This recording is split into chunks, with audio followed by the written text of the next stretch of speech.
Hello everyone, welcome back to the channel. In times of crisis, uncertainty increases and prices rise.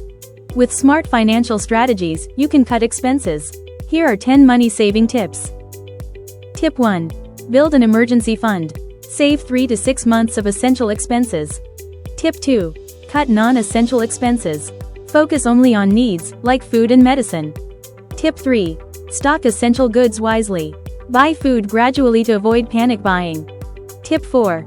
Reduce energy usage. Turn off lights and limit air conditioning. Tip 5. Avoid high debt. Pay off existing debt to reduce financial pressure. Tip 6. Diversify your savings.